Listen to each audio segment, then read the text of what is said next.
नमस्कार, बातम्यांच्या लंच बॉक्समध्ये तुमचं स्वागत. तब्बल 500 वर्षांचा संघर्ष आता संपलाय. 22 जानेवारीला भारताचे लाडके पंतप्रधान नरेंद्र मोदी यांच्या हस्ते राम मंदिराची प्राणप्रतिष्ठा करण्यात आली. राम मंदिरामुळे टुरिझम सेक्टरला खूप मोठा फायदा होईल. यामुळे 30 ते 50 हजार युवकांना रोजगार मिळणार आहे.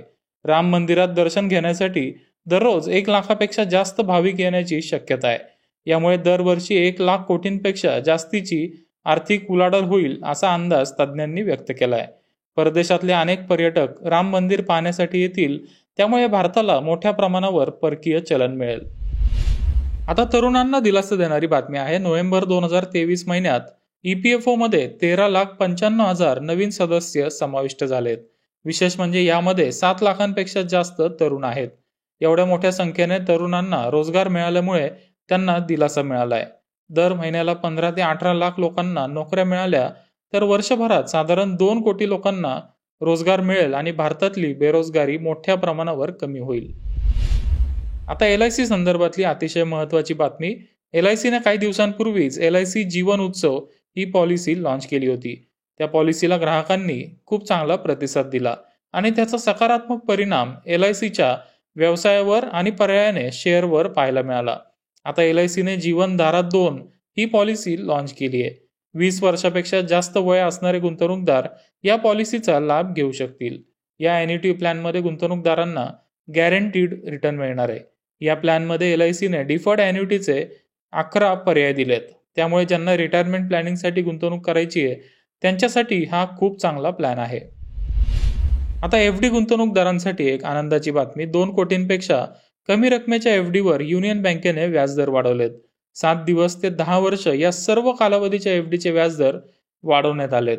सुपर सिनियर सिटीजन म्हणजेच ज्यांचं वय 80 पेक्षा जास्त आहे त्यांना युनियन बँकेच्या FDवर आता 8% व्याज मिळणार आहे. 19 जानेवारी 2024 पासून नवीन व्याजदर लागू झालेत. टाटा मोटर्सच्या शेअर होल्डरसाठी एक आनंदाची बातमी आहे. टाटा मोटर्सने पॅसेंजर व्हेकलच्या किमतींमध्ये वाढ करण्याचा निर्णय घेतला आहे. नवीन रेट 1 फेब्रुवारी 2024 पासून लागू होतील.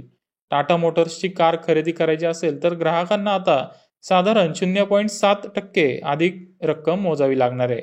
उत्पादन खर्चात वाढ झाल्यामुळे कंपनीला हा निर्णय घ्यावा लागलाय. मात्र यामुळे टाटा मोटर्सच्या मार्जिनमध्ये सुधारणा होण्याची शक्यता आहे आणि त्याचा टाटा मोटर्सच्या शेअरवर सकारात्मक परिणाम होईल. टाटा मोटर्सच्या शेअरने मागच्या 6 महिन्यात 30% तर 1 वर्षात तब्बल 101% रिटर्न दिलाय. हा शेअर आता लवकरच 1,000 रुपयाच्या वर जाऊ शकतो. जपानच्या शेअर मार्केटने तब्बल 33 वर्षानंतर नवीन उच्चांक गाठलाय.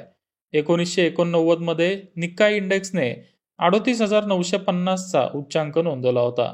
त्यानंतर जपानच्या शेअर मार्केटमध्ये घसरण चालू झाली आणि हा इंडेक्स 2008 मध्ये 7,000 पर्यंत खाली आला.